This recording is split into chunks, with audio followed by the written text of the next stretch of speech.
Assalamualaikum warahmatullahi wabarakatuh, teman-teman sekalian. Balik lagi ke podcast yang biasa aja, tidak lebih dari yang lain. Cuman kita kedatangan orang yang luar biasa. Bang Jeffrey, it's honor to me to invite you to my simple podcast, kan. Jadi teman-teman, kenapa sih gua ngundang Bang Jeffrey ini? Karena pertama ya, Bang Jeffrey itu senior gua yang gua rasa sangatlah punya kapabilitas. Karena orang-orang di politik, karena orang-orang di politik kita itu orang tua terus gitu kan, orang tua terus, maka saya rasa Bang Jeffrey yang udah balang melintang di Bawaslu ini perlu kita kasih ruang agar kita dorong gitu. Dan we start with little tiny baby step. Gimana Bang kabarnya Bang?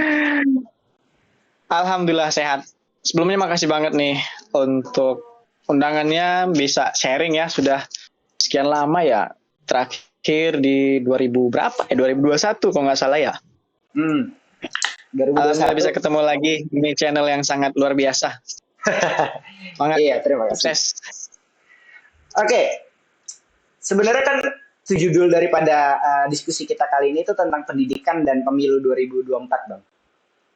Alasannya saya ngebawa masalah pemilu dan 2024 karena ruang kepentingan pendidikan di pemilu itu sangat kecil gitu kepentingannya. Selalu yang dibahas itu tentang ekonomi, tentang kebijakan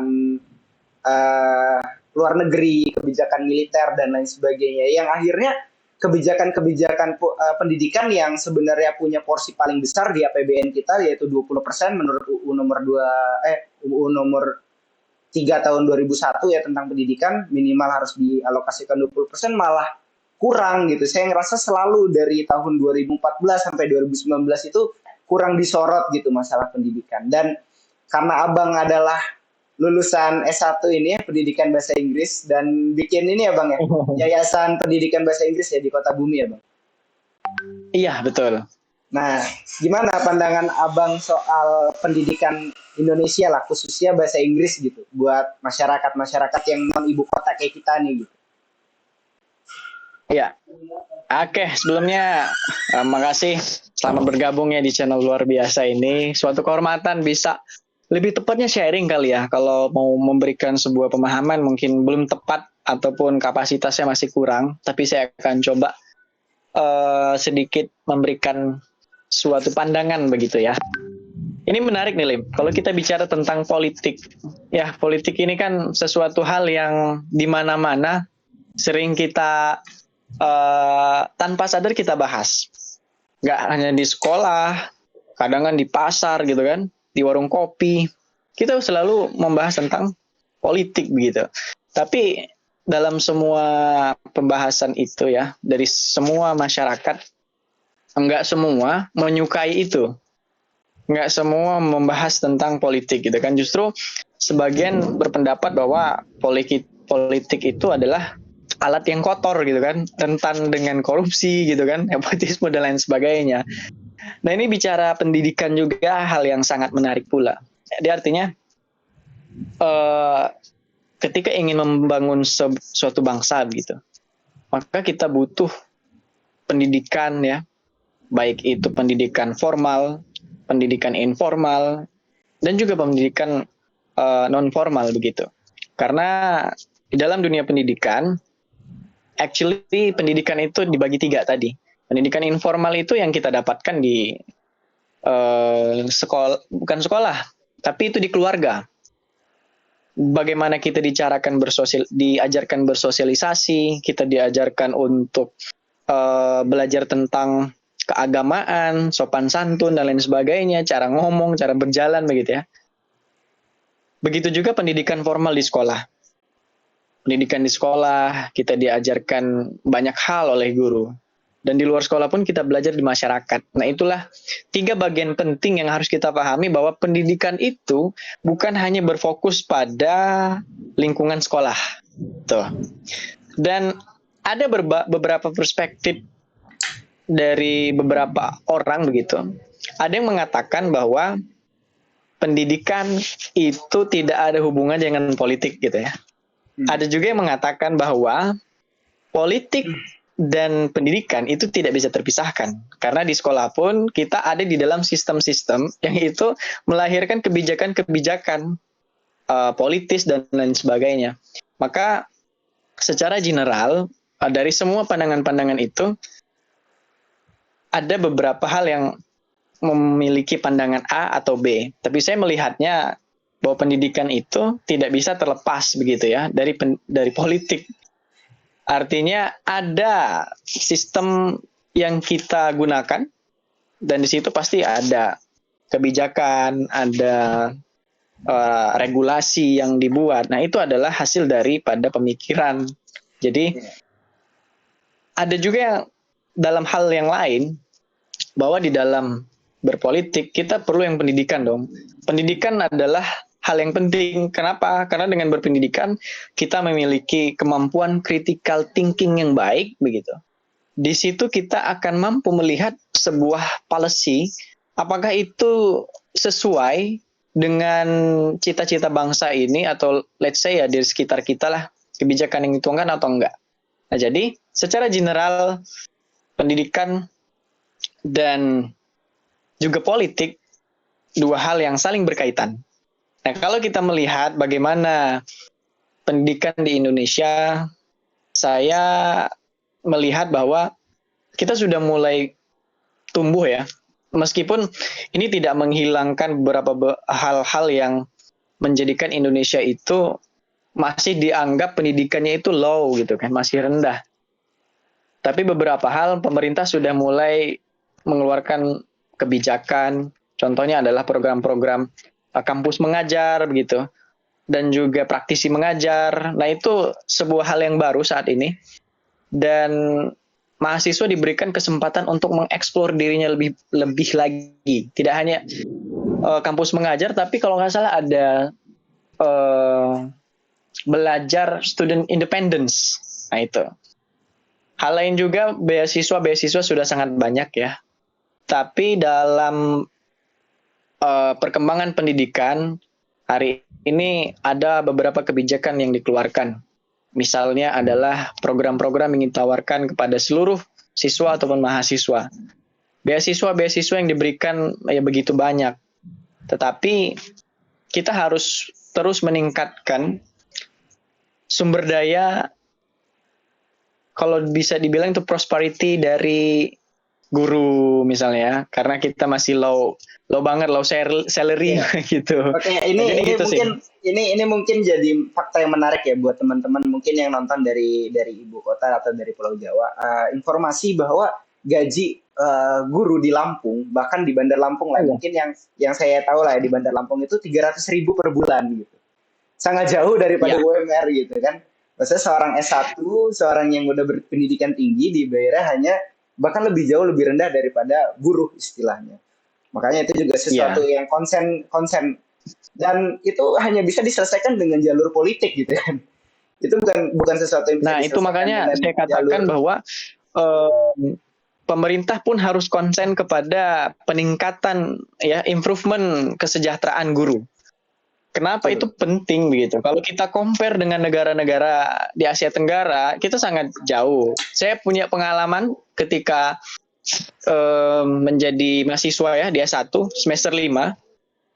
Saya magang mengajar pendidikan bahasa Inggris itu di Suratani School di Thailand Selatan. Di sana sangat luar biasa, Lim. Penghargaan terhadap guru gitu. Jadi ketika kita ingin menjadi guru, nggak mudah di sana. Kita butuh 1 tahun magang full tanpa digaji 1 tahun. Ya, by kontras gitu kan. Di Indonesia kita paling 1 minggu untuk magang 1, magang 2 1 minggu lagi, magang 3 nanti 1 bulan. Nah, jadi secara experience kita masih kurang di situ. Itu yang saya compare ya pertama. Yang kedua adalah penghargaan terhadap guru dalam hal salary.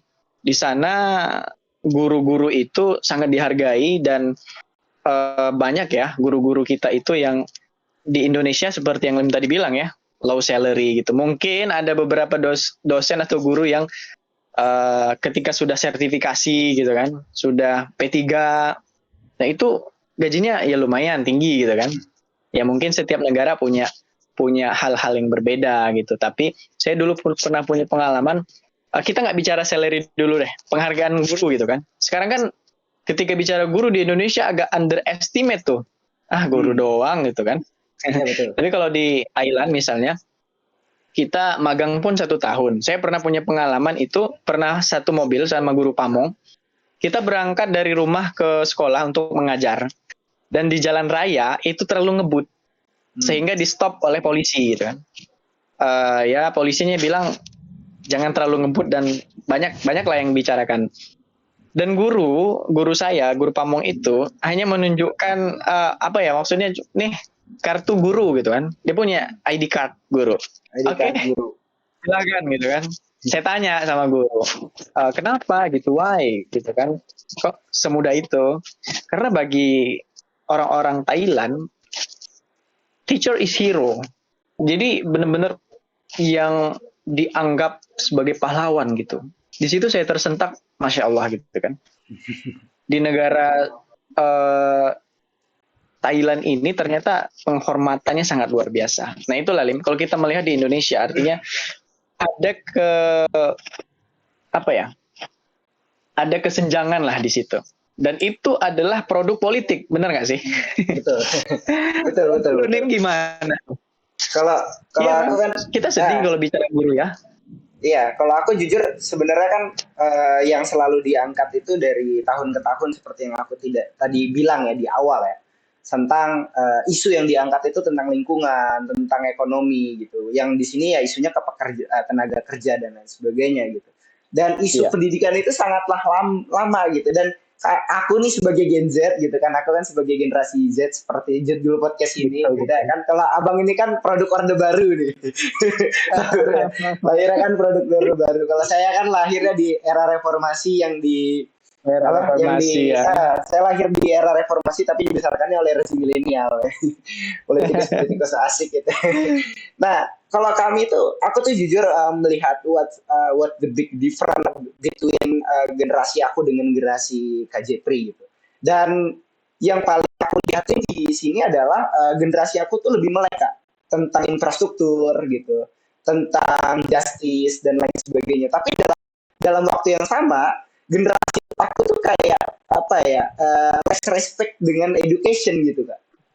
Jadi generasi aku tuh kayak nganggap pendidikan nggak penting gitu. Ya, karena memang we have all resource for improve our skill gitu.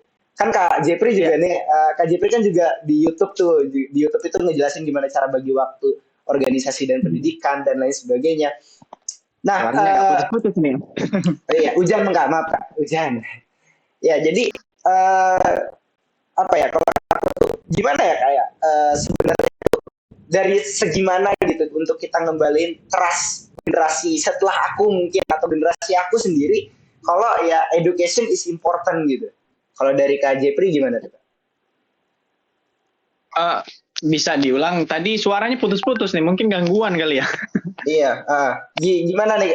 Gimana dari pandangan Kak Jepri untuk ngembaliin kepercayaan generasi di bawah Kak Jepri, generasi kayak aku gini yang udah mulai nggak percaya sama pendidikan nasional, untuk balik lagi nih kayak peduli sama pendidikan dan ya tadi kita punya respectful terhadap seorang guru dan lain sebagainya gitu. Iya, ini pertanyaan yang luar biasa menggelitik gitu ya. Karena kalau kita bicara tentang generasi Z hari ini, banyak yang berpikir bahwa udahlah sekolah ya gitu-gitu doang gitu kan, ataupun lebih memilih untuk private karena lebih terpercaya gitu kan. Betul. Nah, tetapi gini Lim, dari itu semua kita juga harus analisis lingkungan ya. Lingkungan seperti apa yang ada di generasi Gen Z tadi. Itu yang aku bilang bahwa actually kita punya 3 kinds of education gitu kan. Bahwa hari ini kalau kita melihat semangat ataupun kurang trustnya generasi Z ini ke pendidikan, itu ada problem di sektor informalnya ataupun keluarga. Di situ bisa ayah, bisa ibu, bisa kakak, bisa adik, dan lain sebagainya ya. Nah, mungkin saja role modelnya itu kurang ataupun kurang pemahaman dari kedua orang tua. Karena saya selalu garis bawahi itu bahwa dalam pendidikan ya keluarga adalah tempat pendidikan pertama gitu bagi anak, bagi ya anak-anak kecil berusia 6 sampai 7 tahun atau 10 ataupun masuk kategori remaja begitu. Nah, pertama itu yang perlu kita sadari bahwa kurang kontrol ya, bahwa hari ini kita sudah era yang banyak sekali kita menggunakan teknologi. Kita destruktif ya, distract lah bahasanya itu ya, ke distract karena teknologi gitu. Nah jadi setelah kita sadari bahwa main problemnya adalah itu, di sini ada tugas fungsi dari guru tadi di pendidikan formal. Maka hari ini selain government itu dituntut untuk memberikan kesejahteraan kepada guru yang ada di Indonesia seperti gajinya ataupun penghargaan terhadap gurunya, dan juga guru ataupun sumber daya manusia hari ini yang akan mengajarkan ke generasi selanjutnya itu harus meningkatkan kemampuan skill gitu. Dengan apa? Dengan banyak hal. Kita bisa mengikuti pelatihan, training dan lain sebagainya.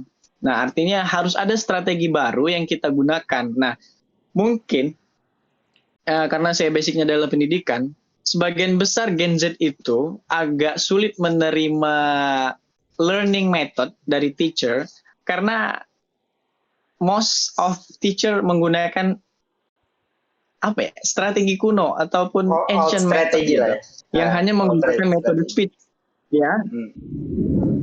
Ya, they are teaching by just speech gitu, hanya ngomong begitu kan. Kalau kita pakai metode itu pada 20 tahun yang lalu mungkin masih bisa gitu ya. Maka hari ini sudah ada kolaborasi ataupun kata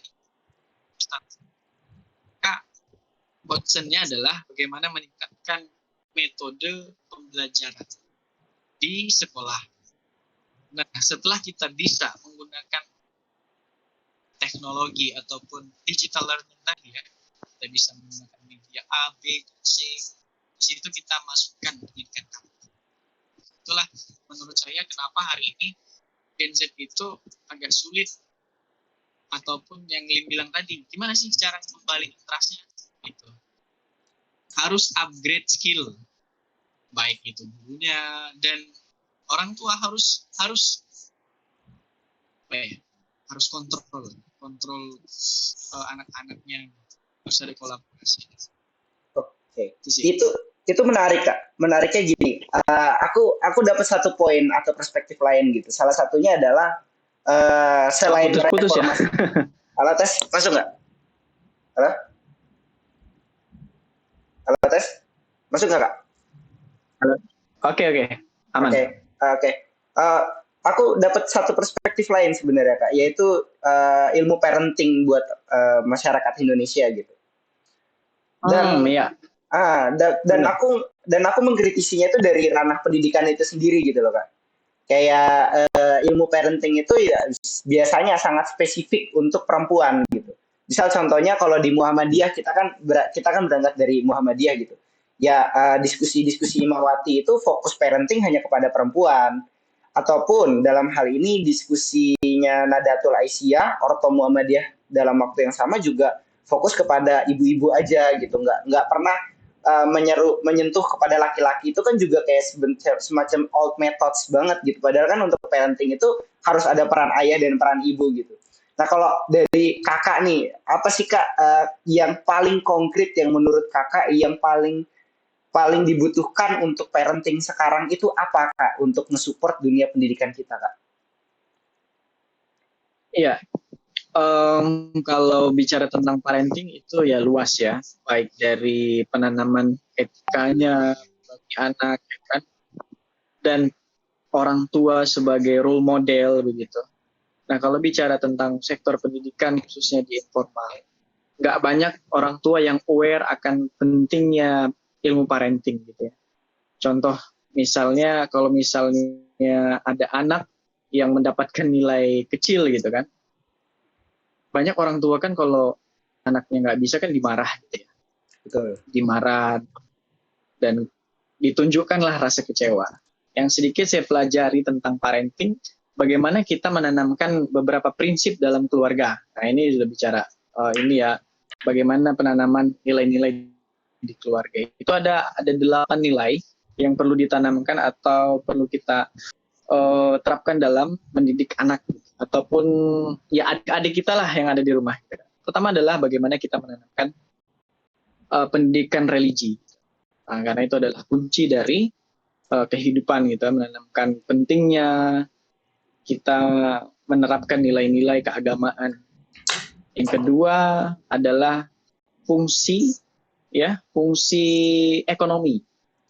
Fungsi ekonomi itu disebut fungsi ekonomi karena kita mengajarkan nilai-nilai ekonomi. Contoh kita memberi anak kita uang atau adik kita uang 2.000. Itu bukan berarti kita pelit gitu.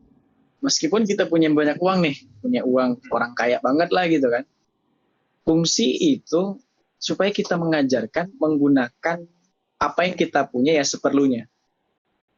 Ada juga yang disebut dengan fungsi sosial.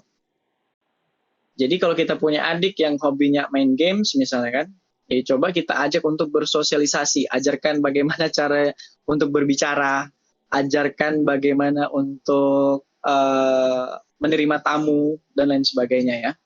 Ada juga fungsi budaya. Mengenalkan budaya itu adalah bagian daripada ilmu parenting. Supaya anak itu nggak melupakan budayanya. Jadi mengenal siapa dia dan yang mungkin agak malu-malu untuk diajarkan dan dianggap itu belum pas adalah fungsi reproduksi. Nah ini menarik nih. Fungsi reproduksi untuk diajarkan kepada anak-anak ataupun remaja kita. Kita anggap itu jorok gitu kan. Tabu lah. Saya Tabu. pernah dapat itu loh, training terkait dengan konselor sebaya dan fungsi reproduksi gitu. Jadi kadang orang tua itu untuk mengajarkan ini ya, bagian ini jangan sampai untuk tersentuh laki-laki misalnya gitu kan. Nah kenapa gitu kan? Karena akibatnya adalah A, B, C gitu kan. Fungsi penundaan perkawinan muda misalnya begitu. Nah kadang orang tua itu agak sedikit malu ataupun merasa jangan ngomongin itu. Padahal remaja, anak-anak gitu ya, remaja lah. Itu banyak yang penasaran. Jadi penasaran mereka itu nggak akan diucapkan secara langsung kepada orang tua. Itu berdasarkan beberapa riset ya. Dan kita lihat, kalau kita lihat kasus Lim, saya sebutlah misalnya di Kota Bandung yang sempat viral, anak SMP itu berapa orang itu yang hamil dan menuntut untuk dinikahkan begitu. Di Jawa Barat kan adalah Jawa Barat itu. Di Bandung, di Jawa Barat, saya lupa nama. Nah artinya ini ada kegagalan menerapkan fungsi keluarga. Karena fungsi keluarga itu bukan hanya memberi uang, bukan hanya memberi fasilitas, tapi lebih daripada itu kita mengajarkan nilai-nilai. Nah, menurut para ahli, ketika mereka itu sudah matang diajarkan nilai-nilai oleh orang tua di rumah, di sekolah ataupun di keluarganya ya, sebagai pendidikan utama, nanti ketika mereka masuk ke sekolah formal, itu akan kuat fondasinya. Nah itu kalau kita lihat kenapa dan apa saja yang paling penting untuk diajarkan, itu bagi orang tua. Kalau kita bicara guru, guru harus memahami bagaimana situasi emosional. Maka ada yang disebut dengan pendidikan pelatihan hipnoterapi. Nah, saya melihat bahwa di Indonesia itu belum banyak guru yang aware terhadap pentingnya ilmu berkaitan dengan hipnoterapi, hipnotis gitu ya. Yang ada di pikiran kita adalah hipnotis itu buruk mencuri gitu kan. Orang tidak sadar. Kriminal. Itu banyak dari trainer, banyak guru yang ada di luar negeri sana, mereka lebih dan konsen gitu ya, bagaimana untuk membuat anak-anak itu terbuka dulu mindsetnya. Salah satu strategi adalah dengan menerapkan atau menggunakan metode hipnotik. Hipnotik itu bukan hanya tentang sulap ya, lebih daripada itu kita masuk lebih dalam ke alam bawah sadar manusia untuk membongkar ya hal-hal buruk di situ untuk kita ganti energinya dengan energi baru. Nah, maka penting bagi kita untuk menanamkan fondasi di keluarga dan juga guru sebagai pendidik menanamkan nilai-nilai dan membongkar itu semua sehingga nanti ada koordinasi antara guru dan keluarga. Nah, saya yakin bahwa ketika ini diimplementasikan di kurikulum kita, kurikulum pendidikan, ini akan sangat menarik dan akan banyak perubahan. Kalau kita lihat di negara-negara lain, mereka sudah banyak yang menggunakan itu. Nah, itu kalau kita lihat ketika nilai-nilai itu baik ditanamkan, pendidikan itu terkonsep gitu ya. Kita lihat apa yang dibutuhkan manusia, kita lihat apa yang bisa menjadi solusi. Nah, di situ akan timbul nanti kebijakan-kebijakan ataupun Bang, tapi izin Bang, ya sistem-sistem yang sebelum kita masuk ke jauh lebih dalam lagi, tadi aku coba ngerangkum perkataan Abang, intinya adalah ada dua hal yang sebenarnya saya lihat itu. Pertama, ya tetap sama dengan statement sebelumnya, yaitu old methods yang masih kita pakai. Lalu yang kedua, yang menarik itu adalah moralitas, Bang. Yang aku tangkap dari yang Abang sampaikan gitu. Bagaimana parenting itu sebenarnya harus berfokus kepada moralitas. Kepada anak gitu kan, moralitas anak gitu.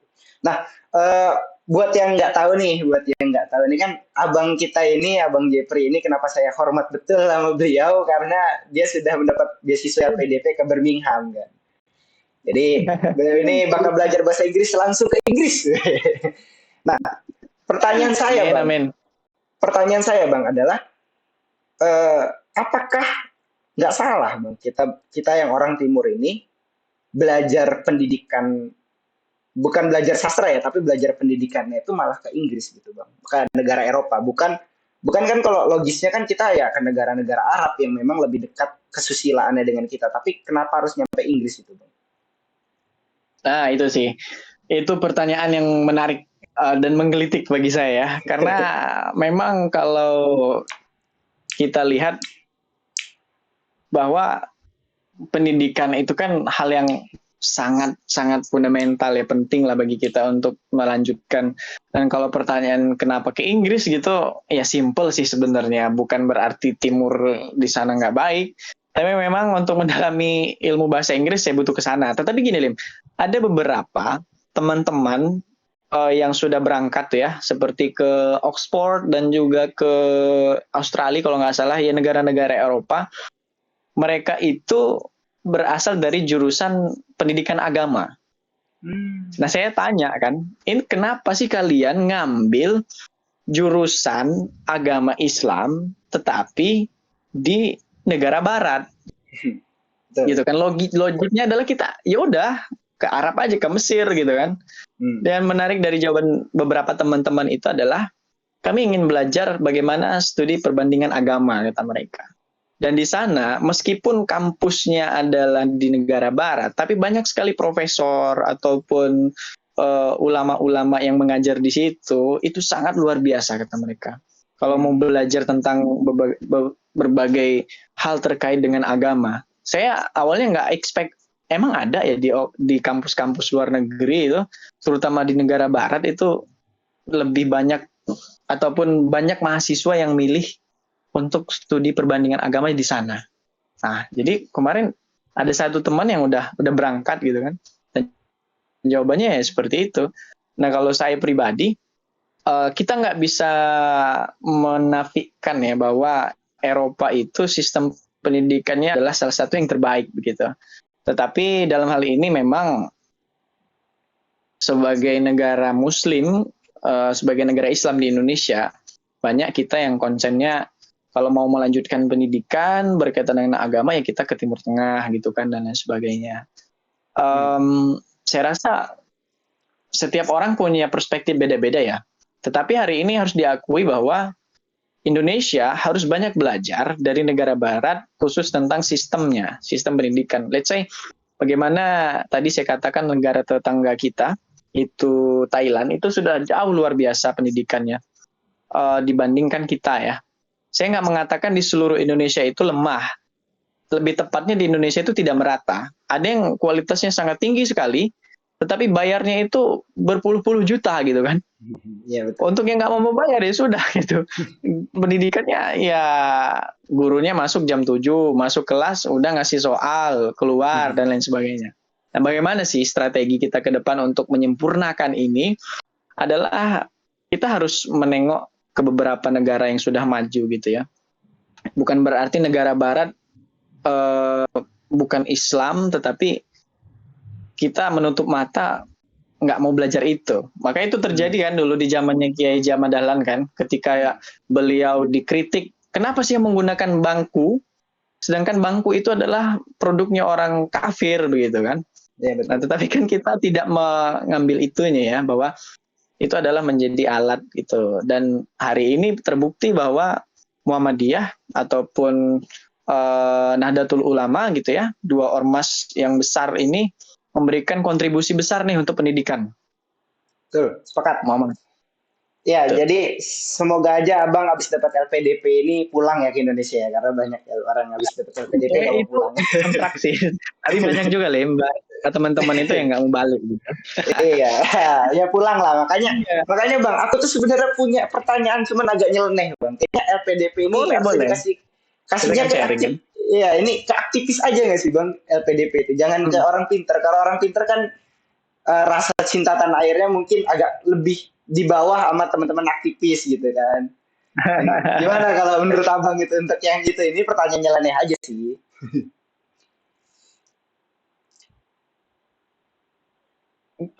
Terkait apa cinta tanah air ya? Enggak, jadi kenapa gimana kalau LPDP ini dikasihnya ke aktivis-aktivis saja gitu, ke pengurus-pengurus organisasi yang memang udah kecintaan terhadap NKRI-nya itu udah nggak perlu dipertanyakan lagi. Itu luar biasa ya. Saya sepakat sekali akan hal itu. Dan sebenarnya gini, Lim. Aktivis hari ini ya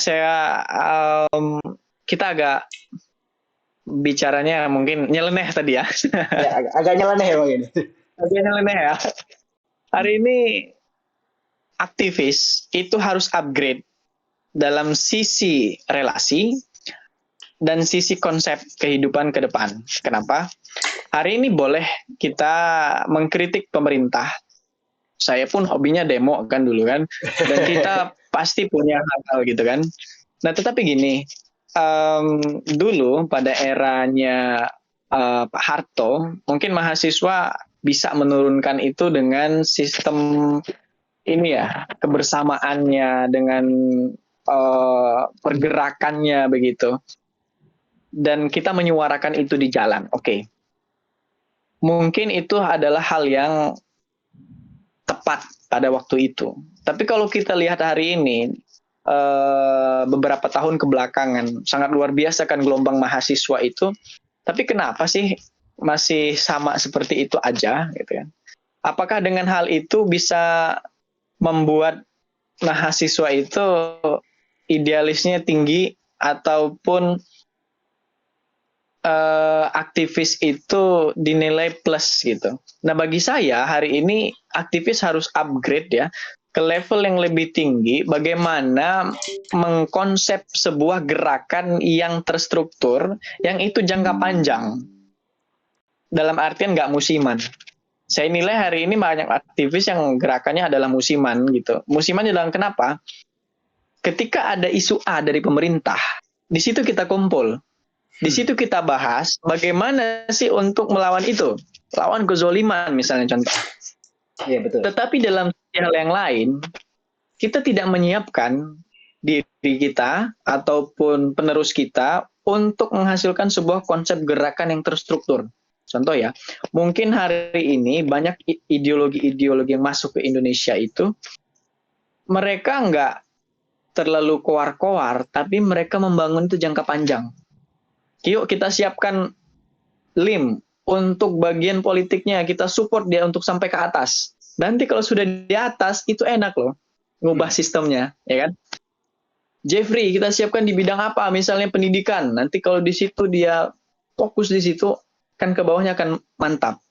Nah, hari ini saya rasa mahasiswa baik dari level pusat sampai ke bawah belum punya gerakan itu. Nah, jadi bicara tentang beasiswa, bicara tentang planning ke depan, ya harusnya pemerintah kasih aja tuh ke aktivis, gitu kan? Tetapi kadang kan aktivis nggak ngarah ke situ.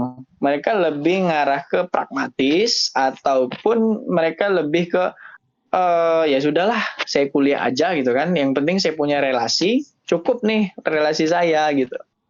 Tetapi kalau kita lihat ya, banyak penerima beasiswa itu banyak juga yang aktivis. Tapi mereka aktivis yang membangun daerah. Contoh, mereka punya program, nama programnya Project Sosial tuh ya.